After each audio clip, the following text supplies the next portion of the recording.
ഫാത്തിമ നർഗീസ്. ഫാത്തിമ നർഗീസ് ഹോർത്തസ് മനോരമയുടെ ഫ്ലോറിൽ പറഞ്ഞ ഒന്ന് രണ്ട് കാര്യങ്ങൾ ഭയങ്കരമായിട്ട് ചർച്ചയാവുന്നുണ്ട്. If you ask me who is Fatima Nargis, Sayyid Munavvar Ali Shihab തങ്ങളുടെ മകളാണ്. അപ്പോൾ അവരോട് മതപരമായിട്ടുള്ള ക്വസ്റ്റ്യൻസ് ചോദിക്കുമ്പോൾ അവർ കൊടുക്കുന്ന റിപ്ലൈസിൽ ഓബിയസ് ആണ്, കുറേ പേർക്കൊന്നും അത് അത്ര ആക്സെപ്റ്റബിൾ ആവില്ല, കുറേ പേരൊക്കെ അത് ആക്സെപ്റ്റ് ചെയ്യും, പൊളിറ്റിക്കലി അത് എടുക്കും, അത് റിലീജിയസ്ലി എടുക്കും, പല രീതിയിലെടുക്കും. ഒരിക്കലും ഒരു വ്യക്തിയുടെ വ്യക്തി സ്വാതന്ത്ര്യം ആ വ്യക്തി പബ്ലിക്കിൽ പറയുന്നു എന്നുള്ള രീതിയിൽ ആരും ഇതെടുക്കാൻ പോകുന്നില്ല. ഓക്കെ, സോ ഫാത്തിമ നർഗീസ് ഇപ്പോൾ എന്താ വിഷയം എന്ന് വെച്ച് കഴിഞ്ഞാൽ ഒരു ക്വസ്റ്റ്യൻ ചോദിച്ചു. അവരോട് ഒരുപാട് ക്വസ്റ്റ്യൻസ് ചോദിച്ചിട്ടുണ്ട്, അവരതിനൊക്കെ ഉത്തരം കൊടുത്തിട്ടുണ്ട്. She's only 16 year old. 16 വയസ്സുള്ളൊരു കുട്ടി ഒരു വേദിയിൽ എങ്ങനെ പ്രസൻ്റ് ആകുന്നു സെൽഫായിട്ട് എന്നുള്ള ആ ഒരു നമ്മുടെ കോൺസെപ്റ്റ് ഉണ്ടല്ലോ, ഷീസ് ബിയോണ്ട് ദാറ്റ്. ഓക്കെ, അവർ ഒരുപാട് വേദികൾ ഇതിനു മുമ്പും കണ്ടിട്ടുണ്ട്, സംസാരിച്ചിട്ടുണ്ട്, ടോപ്പിക്കുകൾ എടുത്തിട്ടുണ്ട്. അങ്ങനത്തെ ഒരു എന്താ പറയുക, തഴക്കം വന്ന ഒരു സംസാര ശൈലിയുള്ള ഒരു വളരെ സ്ട്രോങ് ആയിട്ടുള്ള പോയിൻ്റ് ഓഫ് വ്യൂ ഉള്ള ഒരു സ്ട്രോങ് ബോൾഡ് യങ് ഗേൾ. അതാണ് Fatima Nargis for me. Okay, അപ്പോൾ എന്താണെങ്കിലും ഫാത്തിമ നർഗീസിനോട് ചോദിച്ച ക്വസ്റ്റ്യനും അവർ കൊടുത്ത ആൻസറും, this one is going viral now. ഭയങ്കര ഡിബേറ്റിൽ ഈ സാധനം ഇങ്ങനെ കുറച്ച് മതപരമായിട്ടുള്ള ആളുകളുടെ ഇടയിലൊക്കെ ഓടുന്നുണ്ട്. എനിക്ക് പറയാൻ മാഡത്തിന് ചോദിക്കണം, മാഡത്തിന് പറഞ്ഞ കൾച്ചർ റിലീജിയൻ്റെ മേലെ വരുന്നു, ഖുർആൻ്റെ മേലെ കൾച്ചർ വരുന്നു. ഇപ്പോൾ മക്കയിൽ ആ കഴബാലയത്തിൽ സ്ത്രീകൾക്ക് പോകാം, അവിടെ തൊടാം. കേരളത്തിലെ സ്ത്രീകൾ മുഴുവൻ പോകുന്നു, തൊടുന്നു, ആ കഴബാലയം തൊടുന്നു, അതിനെ പ്രദക്ഷിണം വയ്ക്കുന്നു. ലോക മുസ്ലിങ്ങൾ തിരിഞ്ഞിരുന്ന ആരാധനാലയമാണത്.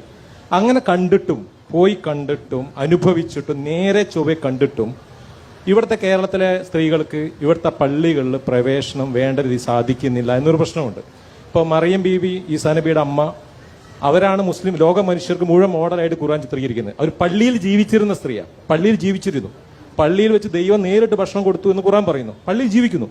എന്നിട്ടും ഇത് കണ്ടിട്ടും വായിച്ചിട്ടും കേരളത്തിലെ മുസ്ലിം സ്ത്രീകൾക്ക് പള്ളിയിൽ പ്രവേശനം മറ്റു മതക്കാരെ അതിനൊക്കെ അപ്പുറത്ത് സാധിക്കേണ്ടത് 1400 വർഷമായിട്ട് സ്ത്രീകൾ പോകുന്നു, സാധിക്കാത്തത് എന്ത് കൊണ്ടായിരിക്കും എന്ന് മാഡത്തിന് മറുപടി പറയാമോ? ഈ ചോദ്യം കുറച്ച് ഇതാണ്, എനിക്കറിയാം. അത്രയ്ക്കൊക്കെ ചിന്തിക്കാനുള്ളൊരു ഇതായിട്ടില്ലല്ലോ. ആക്ച്വലി ഇറ്റ്സ് കൾച്ചറൽ ആയിട്ട് ഉണ്ടാക്കിയെടുത്തൊരു കാര്യമാണത്. അപ്പം it's never said that woman can't enter masjid. പക്ഷെ ചില ആൾക്കാർ ഉണ്ടാക്കിയെടുത്ത കാര്യങ്ങളാണ് അവിടെ എൻട്രൻസ് ഇല്ല, അവിടെ വുമൺ എൻ്റർ ചെയ്യാൻ പാടില്ല എന്നുള്ളത്.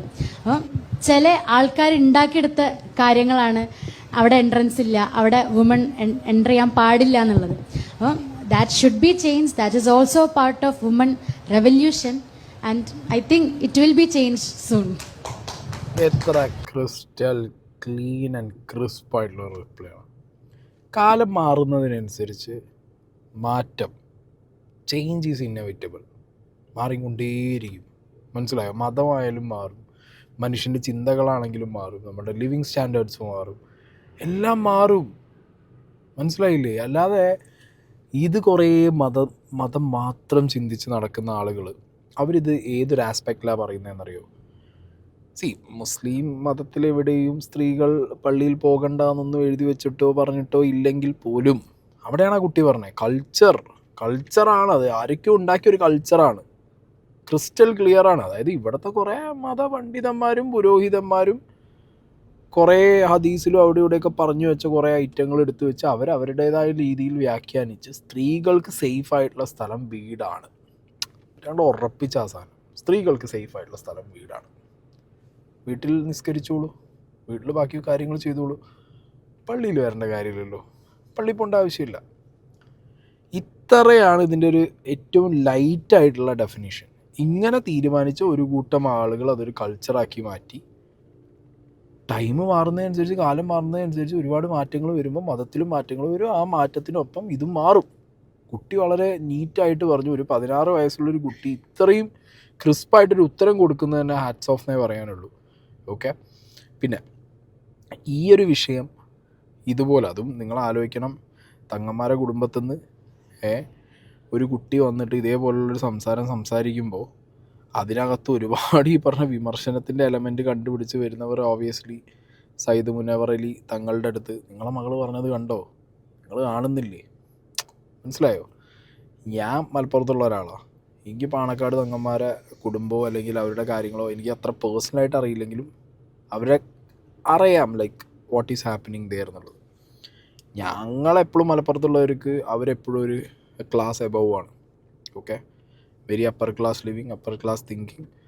അത് ഏത് ആസ്പെക്റ്റ് എടുത്ത് നോക്കിയാലും അവരൊരു എന്താ പറയുക ഭയങ്കര കൺസർവേറ്റീവ് ആയിട്ടുള്ള തോട്ടിൽ നിന്നൊക്കെ മാറി അവർ കാലം അല്ലെങ്കിൽ ചുറ്റുപാട് ഇവോൾവ് ചെയ്യുന്നതിനനുസരിച്ച് ഇവോൾവ് ചെയ്ത് മുന്നോട്ട് പോകുന്ന ജീവിക്കുന്ന ആളുകളാണ്. സോ അവിടുത്തെ ഒരു ന്യൂജൻ കുട്ടി ഓബിയസ്ലി അവർ മതത്തിൽ തന്നെയാണ്, ഇല്ലാതെ അവർ പറയുന്നില്ല. മതപരമായിട്ട് അവർക്ക് എടുക്കേണ്ട കാര്യങ്ങൾ അവർ എടുക്കുന്നുണ്ട്, തള്ളേണ്ട കാര്യങ്ങൾ അവർ തള്ളുന്നുണ്ട്, മാറ്റം വരണമെന്ന് അവരും ആഗ്രഹിക്കുന്ന കാര്യങ്ങളെക്കുറിച്ച് അവർ സംസാരിക്കുന്നുണ്ട്. ഇതിൽ തെറ്റ് കണ്ട ആൾക്കാർ പോയിട്ട് സയ്യിദ് മുനവർ അലി ശിഹാബ് തങ്ങളോട് നിങ്ങളെ മകൾ ഇങ്ങനെ പറഞ്ഞു, അങ്ങനെ പറഞ്ഞു കഴിഞ്ഞാൽ ഇനിയിപ്പോൾ സയ്യിദ് മുനവർ അലി ശിഹാബ് തങ്ങളാണെങ്കിലും ആൾക്കൊരു എക്സിസ്റ്റൻസ് ഉണ്ട്. എൻ്റെ അറിവിൽ ഈ മനുഷ്യൻ എന്ന് പറഞ്ഞാൽ ഭയങ്കര സെക്യുലർ ആയിട്ടുള്ളൊരു മനുഷ്യനാണ്, ഭയങ്കര ഫോർവേഡ് തിങ്കിങ് ആയിട്ടുള്ള ഒരാളാണ്. അത്യാവശ്യം നമ്മുടെ നാട്ടിലാണെങ്കിലും പുറത്താണെന്നുണ്ടെങ്കിലും ആളുകളായിട്ട് ഇടപഴകിയത് വെച്ച് നോക്കുമ്പോൾ സയ്യിദ് മുനവർ അലി ശിഹാബ് തങ്ങൾ എന്ന് പറയുമ്പോൾ ആർക്കും അങ്ങനെ എന്താ മതത്തിൻ്റെ ചട്ടക്കൂടിൽ മാത്രം നിന്ന് മതപരമായിട്ടുള്ള കാര്യങ്ങൾ ചെയ്യുന്നൊരു വ്യക്തിയായിട്ടൊന്നും തോന്നുന്നൊന്നുമില്ല. പക്ഷെ ആ മനുഷ്യനെ പോലും ഫേസ്ബുക്കിലൊരു പോസ്റ്റ് ഇടിക്കാൻ തക്കവണ്ണം ആ രീതിയിൽ ഇവിടുത്തെ മതത്തിലുണ്ട്, മതത്തിൽ ജീവിച്ച് മതം വിറ്റ് നടക്കുന്നവർക്ക് പറ്റിയെന്നുണ്ടെങ്കിൽ അത് പേടിയാണെന്ന് ഞാൻ പറയുള്ളൂ. മകളെ തിരുത്തിയതല്ല അദ്ദേഹം ഒരു പോസ്റ്റ് ഇട്ടുണ്ടായിരുന്നു. ഒരു പരിപാടിക്കിടെ ഒരു ചോദ്യത്തിന് 16 വയസ്സുള്ള വിദ്യാർത്ഥിനിയായ എൻ്റെ മകൾ ഫാത്തിമ നർഗീസ് നൽകിയ മറുപടിയെപ്പറ്റി ആവശ്യമായ വ്യക്തത വരുത്തുന്നതിനായി ഈ കുറിപ്പ് എഴുതുന്നത്. കർമ്മശാസ്ത്രവുമായി ബന്ധപ്പെട്ട പണ്ഡിതോചിതമായ ആഴത്തിലുള്ള അറിവ് ആവശ്യമായ ഒരു വിഷയത്തെക്കുറിച്ചുള്ള ചോദ്യത്തിന് അപ്രതീക്ഷിതമായി ഒരു ചോദ്യം നേരിടേണ്ടി വന്ന സാഹചര്യത്തിൽ മകൾ നൽകിയ പ്രതികരണം കേരളത്തിൻ്റെ മുഖ്യധാരാ മുസ്ലിം വിശ്വാസ രീതികളുമായി പണ്ഡിത സമൂഹത്തിൻ്റെ തീർപ്പുകളുമായോ യോജിക്കുന്നതല്ലെന്ന കാര്യം ഉത്തമ ബോധ്യമുണ്ട്. ആ മറുപടി ആ വിഷയത്തിൽ ആവശ്യമായ ബോധ്യങ്ങളോ പഠനത്തിൻ്റെ പാരമ്യതയോ കൈവരിക്കാതെ ഒരു കുട്ടിയുടെ പരമല്ലാത്ത പെട്ടെന്നുള്ള അഭിപ്രായ പ്രകടനമായി മാത്രം കാണണമെന്ന് അഭ്യർത്ഥന. കേരളത്തിലെ പരമ്പരാഗത മുസ്ലിം പണ്ഡിത സമൂഹം അവരുടെ ആഴത്തിലുള്ള ജ്ഞാനത്തെ ആധാരമാക്കി വ്യക്തമായി നിർവചിച്ചിട്ടുള്ള ഒരു വിഷയത്തിൽ ഒരു പിതാവിന് എന്ന നിലയിൽ മുഴുവൻ ഉത്തരവാദിത്വബോധത്തോടെയും മകളുടെ ആ മറുപടി ഞാൻ ഇവിടെ തിരുത്തി വ്യക്തമാക്കുന്നു. സയ്യിദ് മുനവർ അലി ശിഹാബ് തങ്ങൾ എന്നുള്ളത് ഇത് ഈ എഴുത്തും തന്നെ ഓബ്വിയസ് ആണ്. മുനവർ അലി ശിഹാബ് തങ്ങളാണെങ്കിലും എക്സിസ്റ്റൻസ് വേണം അല്ലേ, അങ്ങനെയാണ്, അത് മാറ്റേഴ്സാണ്. ഇങ്ങനെ എഴുതി വെച്ചത് തന്നെ മതപണ്ഡിതന്മാരും ചുറ്റുമുള്ള സമൂഹവും എന്തിനാണ് ഞാൻ പറയുമ്പോൾ എന്താ അറിയോ, മക്കൾ ഇങ്ങനെ വളരുന്നതിൽ ഭയങ്കര പ്രൗഡാവണം നിങ്ങളെന്ന് ഞാൻ പറയുള്ളൂ. മനസ്സിലായില്ല? അല്ലെ ചുറ്റുപാടുമുള്ള ആളുകൾ, ചുറ്റുപാടുമുള്ള സൊസൈറ്റി വേണം, അതിനെക്കുറിച്ചുള്ളൊരു തോട്ട് വേണം. പക്ഷേ സ്വന്തം മക്കൾ കാലത്തിനനുസരിച്ച് വരുന്ന മാറ്റങ്ങൾ ഉൾക്കൊണ്ട് എന്നാൽ അവർ കീപ്പ് ചെയ്യുന്ന അവരുടെ മോറൽസ് മൊത്തം കീപ്പ് ചെയ്ത് അവർ എന്ത് മതത്തിനാണോ ജനിച്ച് വളർന്നത് അതിനെയും അടിയുറച്ച് കയ്യിൽ പിടിച്ച് അങ്ങനെ പോകുന്നൊരു ഒരു ഒരു കുട്ടീനെ കിട്ടാൻ പാരൻസ് അല്ലേ, അങ്ങനെയൊക്കെ ലൈക്ക് ഇതിപ്പോൾ ഒരിക്കലും ഒരാൾക്ക് ഓടി വന്ന് ഈ കുട്ടിയെ ഞാൻ തുറന്നു പറയാം, നിങ്ങളിങ്ങനെ ഡിഫെൻഡ് ചെയ്യേണ്ട കാര്യമില്ല. സയ്യിദ് മുനവർ ശിഹാബ് തങ്ങൾ ഈ രീതിയിൽ എഴുതി ഡിഫെൻഡ് ചെയ്യുന്നതിനേക്കാൾ നല്ലത് ഹോണസ്റ്റ്ലി ആ കുട്ടിയുടെ അടുത്ത് പോയിട്ട് ഏതെങ്കിലും ഒരു മതപണ്ഡിതനോട് ഒരു 10 മിനിറ്റ് പറഞ്ഞ് പിടിച്ചു നിന്ന് സംസാരിക്കാൻ പറ്റുമെന്നൊന്നും നിങ്ങൾ ചോദിച്ചു നോക്ക്. പറ്റില്ല. ആ 16 വയസ്സുള്ള കുട്ടിയുടെ മുന്നിൽ നിങ്ങൾ ഇനി ഏത് കൊമ്പനായിട്ടുള്ള മതപണ്ഡിതനെ കൊണ്ടുവന്നിരുത്തിയാലും ആ കുട്ടി അതിനു മുകളിൽ കാര്യങ്ങൾ വ്യക്തമായി സംസാരിച്ച് അയാളെ തിരുത്തും. കാരണം കാലത്തിനനുസരിച്ചുള്ള മാറ്റങ്ങൾ ഉൾക്കൊണ്ട് ജീവിക്കുന്ന കുട്ടികളെ ഒരിക്കലും പിന്തിരിപ്പൻ ചിന്താഗതി അല്ലെങ്കിൽ പഴഞ്ചൻ ചിന്താഗതി വെച്ച് പറഞ്ഞ് ഇവർക്ക് പിടിച്ചു നിർത്താനോ പിടിച്ച് നിൽക്കാനോ പറ്റില്ല. അവർ സ്വയം മതം എന്താണെന്ന് പഠിച്ചിട്ടുണ്ട്. മനസ്സിലായോ? ഒരു മതപഠനശാലയിൽ നിന്നോ ഒരു മതഗ്രന്ഥത്തിൽ നിന്ന് പഠിച്ച് അത് സ്വയം ഉൾക്കൊള്ളുന്നത് ഒരു മതപഠനശാലയിൽ നിന്ന് വേറൊരു മതം പഠിച്ച ആൾ ഇത് പഠിപ്പിക്കുന്നതിനേക്കാൾ ഉപരി സ്വയം ഒരു മതം എന്താണെന്നുള്ളത് ആ മതം എഴുതി വെച്ച രീതിയിലോ അതിൻ്റെ ഒരു ഓർഗാനിക് രീതിയിൽ, അല്ലെങ്കിൽ അതെന്താ ഓർഗാനിക്കലി എന്താണെന്നുള്ളത് കണ്ടും തൊട്ടും അറിഞ്ഞ് പഠിച്ചിട്ടുള്ളൊരു വ്യക്തിക്ക് പിന്നെന്താ പറയുക, പിന്നെ ഏത് മതപണ്ഡിതം വന്ന് എന്ത് പറഞ്ഞാലും അവരുടെ ഒരു തോട്ട് പ്രോസസ്സിന് അവർ മാറില്ല. മനസ്സിലായില്ലേ? അപ്പോൾ കാലത്തിനനുസരിച്ച് വരേണ്ട മാറ്റങ്ങൾ എല്ലാ മതത്തിലും വരണം. അത് മുസ്ലിം മതത്തിലും വരണം, ഹിന്ദുവിലും വരണം, ക്രിസ്ത്യനും വരണം, ലോകത്തുള്ള എല്ലാ മതത്തിലും വരണം. ഇല്ലെങ്കിൽ മതങ്ങൾ തീരും. മതങ്ങളുടെ ഒരു എക്സിസ്റ്റൻസ് തന്നെ ഇല്ലാതാവും. അങ്ങനെ എക്സ്റ്റിങ്ക്റ്റ് ആയി പോയിട്ടുള്ള എത്രയോ മതങ്ങൾ ലോകത്തുണ്ട്. And comparatively Muslim religion is എന്താ പറയുക, ന്യൂ ബോൺ കിഡ് പോലെയാണ് ബാക്കി മതങ്ങളെ വെച്ച് നോക്കുമ്പോൾ. കമ്പാരിറ്റീവ്ലി ഭയങ്കര യങ് ആണ്. അപ്പം അങ്ങനത്തെ ഒരു മതത്തിനകത്ത് ഇനിയും കാലത്തിന് യോജിക്കാത്ത കുറേ മതപരമായിട്ടുള്ള കാര്യങ്ങളുണ്ടെങ്കിൽ അത് മതത്തിനകത്തുള്ളവർ തന്നെ ചൂണ്ടിക്കാണിക്കുന്നുണ്ട്, അവർക്ക് മാറാൻ താല്പര്യമുണ്ട് എന്നുണ്ടെന്നുണ്ടെങ്കിൽ കാലത്തിനനുസരിച്ചുള്ള മാറ്റങ്ങൾ കൊണ്ടുവരുന്നതിന് ഇത്രത്തോളം എതിർപ്പ് ഐ ഡോണ്ട് നോ, പേടി കൊണ്ടാണോ എന്ന് അറിയില്ല. അങ്ങനെ ആയിരിക്കണം, പേടി കൊണ്ടായിരിക്കണം, അല്ലാതെ ഇപ്പം എന്ത് പറയാൻ. അപ്പം എന്താണെങ്കിലും ഉപ്പ തിരുത്തി, മകള് പറഞ്ഞു, കേട്ടവരൊക്കെ കമൻറ്റ് ബോക്സിൽ രണ്ട് ചേരിയായി തിരിഞ്ഞു. കുറേ പേര് കുട്ടിയെ സപ്പോർട്ട് ചെയ്യുന്നു, കുറേ പേര് എതിർക്കുന്നു. കുട്ടി ഇനിയും കുറച്ചുകൂടി കാര്യങ്ങൾ പറഞ്ഞിട്ടുണ്ട് കേട്ടോ. ഞാൻ റോളർ സ്കേറ്റിങ്ങിൽ സ്റ്റേറ്റ് ലെവൽ പാർട്ടിസിപ്പൻ്റ് ആണ്. അതേപോലെ ലാസ്റ്റ് ഇയർ വോളിബോളിൽ ചാമ്പ്യൻസ് ടൈറ്റിൽ എൻ്റെ ടീമിന് കിട്ടിയിട്ടുണ്ട്. ബാസ്കറ്റ് ബോളിൽ ചാമ്പ്യൻസ് ടൈറ്റിൽ എൻ്റെ ടീമിന് കിട്ടിയിട്ടുണ്ട്. And we are completely being modest and abiding all the ethical values that we should keep. Hijab ഇട്ടിട്ടാണെങ്കിലും ഫുള്ളി കവർ ചെയ്തിട്ടാണെങ്കിലും ആണ് നമ്മൾ സ്പോർട്സ് ചെയ്യുന്നത്. Moral and ethical values keep ചെയ്തിട്ട് എന്തൊക്കെ ഒരു ഗേളിന് ചെയ്യാൻ പറ്റുമോ അതൊക്കെ ചെയ്യാം. ഇപ്പോൾ ഹിജാബ് എന്ന് പറയുന്നത് ഒരു എന്താ പറയുക, ഒരു ബാരിയറായിട്ട് അല്ലെങ്കിൽ ഒരു ബേർഡനായിട്ട് കണ്ടാൽ നമുക്കത് എന്തായാലും ഊരി വെക്കാൻ തോന്നും. പക്ഷേ if you are into it നമുക്ക് അതൊരു ബേർഡനായിട്ട് ഒരിക്കലും ഫീൽ ചെയ്യില്ല. അല്ല, അപ്പോൾ അത് വേണം എന്ന് തന്നെയാണ് നിങ്ങളുടെ തലമുറയും വിശ്വസിക്കുന്നത്. ഇറ്റ്സ് പേഴ്സണൽ ആയിട്ട് കുറേ ഒപ്പീനിയൻസ് ഉണ്ടാവും. ഇപ്പോൾ ഐ ബിലീവ് ദാറ്റ് ഹിജാബ് ഇട്ടിട്ട് കളിക്കുന്നത് it's not such a shameful thing. എൻ്റെ അഭിപ്രായത്തിൽ marriage is a personal right.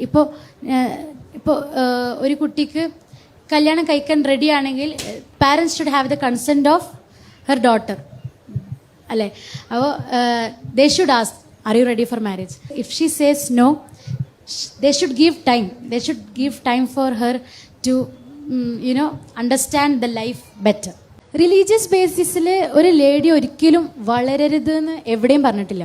ഏത് ബേസിസിലാണെങ്കിലും, എഡ്യൂക്കേഷൻ ബേസിസിലാണെങ്കിലും അല്ലെങ്കിൽ എക്സ്പ്ലോറിങ് ദ വേൾഡ് അങ്ങനത്തെ ബേസിസിലാണെങ്കിലും നമ്മളെ റിലീജിയൻ ഒരിക്കലും ഒരു ബാരിയറായിട്ട് അവിടെ സെറ്റ് ചെയ്തിട്ടില്ല. പക്ഷേ it's the culture that is making them believe it's not permissible. Okay, ഇപ്പോൾ പഠിക്കരുത് എന്ന് പറയുന്നത് it's never said in any of the books, any of the hadith in Islam.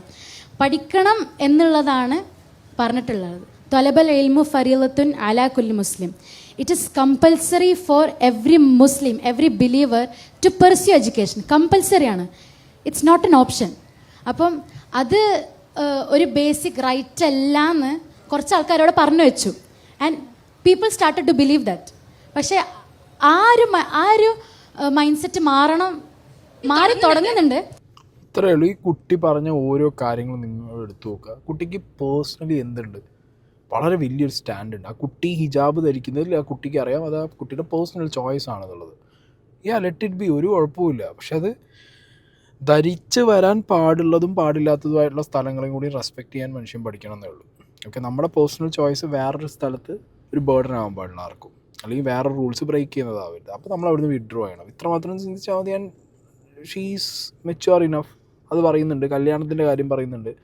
And towards എൻ്റെ ആ കുട്ടി പറഞ്ഞത് നിങ്ങളൊന്ന് ആലോചിച്ച് നോക്ക്. കുറച്ച് കാലം മുമ്പ് വരെ, കുറച്ച് കാലം എന്ന് പറഞ്ഞു കഴിഞ്ഞാൽ ഒരു 20 years back, 15 years back, or still ചില ഫാമിലികളിൽ ഇപ്പോഴും മുസ്ലിം ഫാമിലികളിൽ തന്നെ പെൺകുട്ടികൾ എന്തിനാണ് പഠിക്കാൻ പോകുന്നത്, പെൺകുട്ടികൾക്ക് അങ്ങനെ പഠിക്കേണ്ട കാര്യമൊന്നുമില്ലല്ലോ എന്ന് ചിന്തിക്കുന്ന ഒരു മൈനോറിറ്റി ഇവിടെ ഉണ്ട്. ഈ മെജോറിറ്റി എന്ന് പറയുന്നത് മെജോറിറ്റി ഉണ്ടായിരുന്നു ഒരു 10-20 വർഷം മുമ്പ്. പക്ഷേ കമ്മിങ് ടു ദിസ് 2025 ഇപ്പോഴും ഒരു മൈനോറിറ്റി സ്റ്റിൽ എക്സിസ്റ്റിംഗ് ആണ്. മനസ്സിലായോ? അത് ഈ കുട്ടി നേരത്തെ ആ പറഞ്ഞ പള്ളി സ്ത്രീകൾ കയറുന്ന ഒരു തരം കൾച്ചർ ഇവിടെ ഉണ്ടാക്കിയ ഒരു തലമൂത്ത എന്തുണ്ട്, ഒരു മറ്റേ സമൂഹമുണ്ട്. ഈ മതം മാത്രം തിന്ന് മതം ബിസിനസ്സാക്കി ജീവിക്കുന്ന പണ്ഡിത സമൂഹം. അവരുണ്ടാക്കിയ അതേ ആ കൾച്ചർ ഉണ്ടാക്കിയ പോലെ തന്നെ ഇതും. എന്തിന് ഞമ്മൻ്റെ കുട്ടികൾ എന്തിന് പണി ഇജെത്താ ചെങ്ങായി പറയുന്നത്? ഓൾ എന്തിനാ ഇജ് പഠിച്ചാൽ വിടുന്നത്? 10ാം ക്ലാസ് കഴിഞ്ഞ് ഓളെ കെട്ടിച്ചു വിട്ടൂടെ? ഇജെത്താ കാണിക്കുന്നത്? ഓള് പോയി 4 പെരട്ടെ. ഇങ്ങനെ പറയുന്ന എണ്ണങ്ങൾ ഇപ്പോഴും ഒരു മിനിമം മെജോറിറ്റി ഉണ്ട്, മനസ്സിലായോ? അങ്ങനെ എന്താ പറയുക, കുറേ ആൾക്കാരോട് പറഞ്ഞു വെച്ചു, അതൊരു കൾച്ചറായിട്ട് മാറി. അപ്പം പഠിത്തം എങ്ങനെയാണോ അങ്ങനെ അതൊന്നൊക്കെ മാറിയില്ലേ? നിങ്ങളൊന്ന് ആലോചിച്ച് നോക്കി. ഇപ്പോൾ ഏറ്റവും കൂടുതൽ എഡ്യൂക്കേഷൻ ഉള്ളത് മുസ്ലിം വീടുകളിലെ കുട്ടികൾക്കാണ്, മുസ്ലിം റിലീജിയനിൽ പെട്ട ഫാമിലിയിലുള്ള കുട്ടികൾക്കാണ് ഏറ്റവും കൂടുതൽ എഡ്യൂക്കേഷൻ ഉള്ളത്. ദേ ഗിവ് അറ്റ്മോസ്റ്റ് പ്രയോറിറ്റി. പ്രത്യേകിച്ച് ഞങ്ങൾ മലപ്പുറത്തൊക്കെ ഭയങ്കര പ്രയോറിറ്റി അവർ കൊടുക്കുന്നുണ്ട്. കുട്ടികൾ പഠിക്കണം എന്നാണ് പറയുന്നത്, മനസ്സിലായോ? പക്ഷേ പഴഞ്ചൻ കാലഘട്ടത്തിൽ ഇതേപോലെ ഏതെങ്കിലുമൊക്കെ ഒരു ഉസ്താദോ മൂല്യരൊക്കെ പറഞ്ഞതൊക്കെ അല്ലെങ്കിൽ മതപണ്ഡിതന്മാർ പറഞ്ഞതൊക്കെ ചിന്തിച്ച് വെച്ച് അതൊരു കൾച്ചറായിട്ട് പഠിപ്പിക്കരുത് എന്നുള്ളതിനൊക്കെ മാറി. ഇപ്പം പഠിക്കുകയാണ് കുട്ടികൾ. അതേപോലെ നാളെ ഇതും മാറേണ്ട സംഗതികൾ മാറും. അതിലിപ്പോൾ എത്ര കരഞ്ഞിട്ടും കാര്യമില്ല. ഇല്ല ഞങ്ങൾ മാറൂല, നമ്മൾ ഈ നൂറ്റാണ്ടിലിരിക്കുന്നൊക്കെ പറഞ്ഞ് കെട്ടിപ്പിടിച്ചിരിക്കേണ്ടാവുള്ളൂ. ഇപ്പോഴത്തെ കാലഘട്ടത്തിലൊന്നും നടക്കാൻ പോണില്ല. ഓക്കെ, എല്ലാവർക്കും സർവൈവലാണ് വേണ്ടത്. മനുഷ്യനാണെങ്കിലും മതമാണെങ്കിലും സർവൈവൽ, മനസ്സിലായോ? മനുഷ്യൻ സർവൈവ് ചെയ്താലേ മതത്തിന് എക്സിസ്റ്റൻസ് ഉള്ളൂ. മനുഷ്യനും മതവും സർവൈവ് ചെയ്താലേ ദൈവം എന്ന് പറഞ്ഞ കോൺസെപ്റ്റ് ഉള്ളൂ. സോ മനുഷ്യൻ സർവൈവ് ചെയ്യാൻ വേണ്ടിയിട്ട് മതത്തിനെയും തള്ളും, മതത്തിനെ തള്ളുമ്പോൾ ദൈവവും തള്ളിപ്പോവും. ഇത്രേ സംഭവിക്കാൻ പോകുന്നുള്ളൂ.